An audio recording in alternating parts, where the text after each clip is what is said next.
네, 여러분 안녕하십니까. 계속해서 대구 경북 소식입니다. 태풍이 소멸되면서 만들어진 저기압의 영향으로 경북 북부 지역을 중심으로 비가 내려 영주 12.5mm를 비롯해 대구와 안동 1.5, 구미 1mm 등의 강우량을 기록했습니다. 대구기상대는 경북 북부 지역과 동해안 지역에는 내일 새벽까지 5mm 안팎의 비가 더 내리겠고 나머지 지역은 구름이 끼겠다고 예보했습니다. 오늘 낮 최고 기온은 대구와 구미 27도, 안동 27.8도 등으로 어제보다 조금 높았고 내일은 대구 32도 등 30도에서 32도의 분포로 오늘보다 덥겠습니다. 대구의 한 재개발 지역에서 용역비 과다 지급 의혹을 둘러싸고 기존 집행부와 반대하는 주민들 사이에 갈등이 빚어지고 있습니다. 도건협 기자가 취재했습니다. 지난 2004년부터 재개발을 추진해온 이 지역은 조합장 선임과 총회 개최 절차 문제로 주민 사이에 소송이 잇따르고 있습니다. 현 집행부에 반대하는 주민들은 조합이 정비사업 대행업체에 용역비를 과다 지급했다며 의혹을 제기했습니다. 지난 2006년 조합 설립 추진위원회가 정비업체와 체결한 정비사업 대행계약서에는 계약 체결 시 총 금액의 10%를 계약금으로 주기로 돼 있지만 추진위가 다음 달 총 금액의 30%인 11억 원을 용역비로 지급했다고 주장하고 있습니다. 이 돈은 시공업체에서 빌린 것이라 이자를 물어야 합니다. 10% 지급해야 되는데 30% 나면 20%에 대한 이자를 저희가 계속 물어야 되는 입장입니다. 그게 주민들이 있는데 돌아가는 부담이 상당히 크다는 것을. 당시 공동 시공업체였던 삼성물산 측도 공문을 보내 통상적인 경우보다 정비업체 용역비가 3배가량 과다 지출됐고 앞으로 금융비용이 발생해 부담이 될 수 있다며 조합원들에게 알릴 것을 요구했습니다. 조합과 정비업체는 용역비가 정상적으로 지급됐다고 반박했습니다. 추진위가 설립되면 10%, 또 점차적으로 30%입니다. 거기 30%가 돼 있었습니다. 우리가 30% 줄 수 있는 그 시기가 왔기 때문에 좋았지. 계약이가 50%를 지급을 한다 해도 잘못됐다고 이야기할 성질은 아니에요. 원칙적으로는 사계약이란 말입니다. 삼성의 주장이 그거는 자기 개인 소견이라고 봅니다. 삼성의 개인적인 사견이라는 거죠. 현 집행부 반대 측 주민들은 조합 경비 사용이 불투명하고 사업 진행 과정을 거의 공개하지 않고 있다며 불만을 터뜨리고 있습니다. MBC 뉴스 도건협입니다. 경상북도 농업기술원에 따르면 태풍 나크리의 영향으로 경북 지역에는 평균 60mm의 비가 내려 가뭄으로 생육에 지장을 받았던 고추나 콩, 참깨 등 밭작물이 대부분 해갈됐다고 밝혔습니다. 이와 함께 이삭이 패고 있는 벼에도 수분 공급에 도움을 주었는데 농업기술원은 앞으로 4에서 50mm의 비만 더 오면 대부분 작물은 해갈될 것으로 전망했습니다. 지난 주말 영주 137mm를 제외하고 대부분 50mm 안팎의 비가 내린 가운데 안동시 기란면의 계곡 저수지에서는 열흘 전부터 붕어와 말조개, 고동 수백 마리가 폐사해 저수지 가장자리에 떠밀려 나왔습니다. 지난주 영양군 청기면의 한 저수지에도 가뭄으로 인한 수온 상승과 물속 산소량 부족으로 붕어 수백 마리가 폐사했습니다. 대구시는 내일 서구에 현장 소통 시장실을 차려놓고 염색 산업단지 주변 지역 주민들의 의견을 듣고 악취 해소 방안도 논의합니다. 모레는 수성구의 현장 소통 시장실을 열어 그린벨트 해제와 활용 방안, 수성 의료지구 편입, 토지 보상 문제 등과 관련한 주민 의견을 들을 계획이며 오는 7일에는 권영진 시장이 지역의 예술단체 대표들과 릴레이 간담회도 가질 예정이라고 밝혔습니다.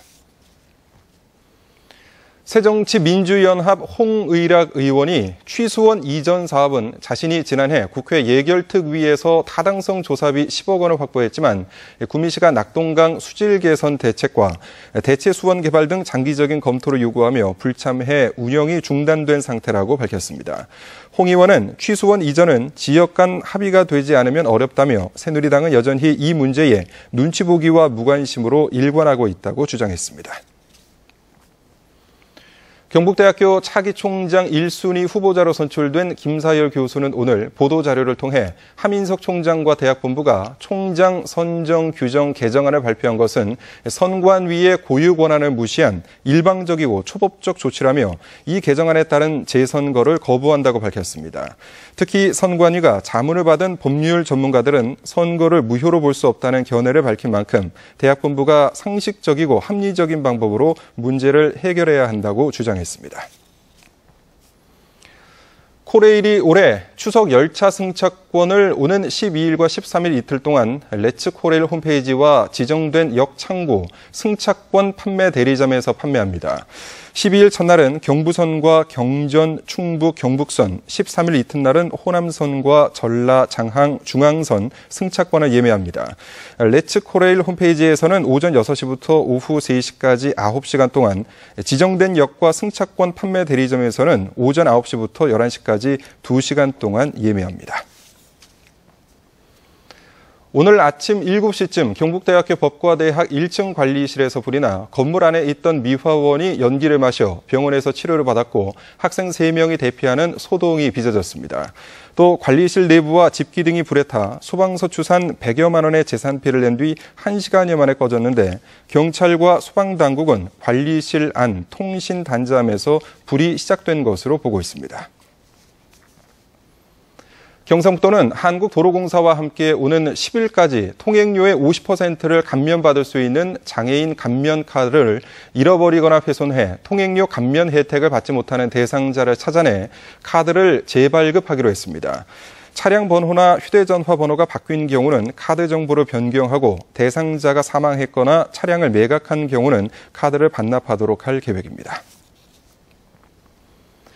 금융감독원에 따르면 대구은행의 신용대출 마이너스 통장금리는 신용 1등급의 경우 5.92%를 적용하고 있어 가장 낮은 금리인 산업은행의 4.8%에 비해 1%포인트 이상 높고 17개 은행 가운데 4위를 기록할 만큼 높습니다. 특히 대구은행의 신용 10등급 적용 금리는 12.31%로 경남은행의 8.38%에 비해 4%포인트가량 높아 17개 은행 가운데 가장 높은 것으로 집계됐습니다. 대구지방검찰청은 지난 5월 6일 금포천 물고기 떼죽음과 관련해 낙동강 금포천에 발암물질인 페놀과 기준치의 187배나 되는 수은 등이 포함된 유독성 폐기물 폐산 25톤을 무단 투기한 혐의로 준설공사업체 운영자 46살 A씨와 폐황산 재활용업체 상무 50살 B씨를 구속했습니다. B씨의 업체는 철강업체로부터 톤당 10만 원을 받고 폐황산을 처리하기로 해놓고 무허가 업자인 A씨에게 맡겼고 A씨는 폐산 슬러지를 무단 투기한 혐의를 받고 있습니다. 문화재청이 강원도 양구와 인제 일대 천연보호구역의 풍력발전시설이 자연환경에 미치는 영향을 소음과 저주파음, 동식물 생태계 등 종합적으로 조사하고 있어 결과에 관심이 쏠리고 있습니다. 이에 따라 풍력발전단지가 잇따라 건립되고 있지만 환경에 대한 연구가 미흡한 경북 동해안 지역에도 중요한 참고 자료가 될 것으로 기대되고 있습니다. 내년에 열릴 문경 군인체육대회 사업비가 당초 538억 원에서 1,655억 원으로 3배 가까이 늘어날 전망이어서 경상북도와 문경시의 지방비 분담금도 161억 원에서 497억 원으로 늘게 돼 지방재정에 타격이 클 수밖에 없습니다. 경상북도와 문경시는 이에 따라 지방재정 여건상 500억 원에 가까운 사업비를 마련하기 어렵다고 보고 현재 30%인 지방비 분담 비율을 재조정해 줄 것을 요청하고 있습니다. 지금까지 대구 경북 소식이었습니다. 고맙습니다.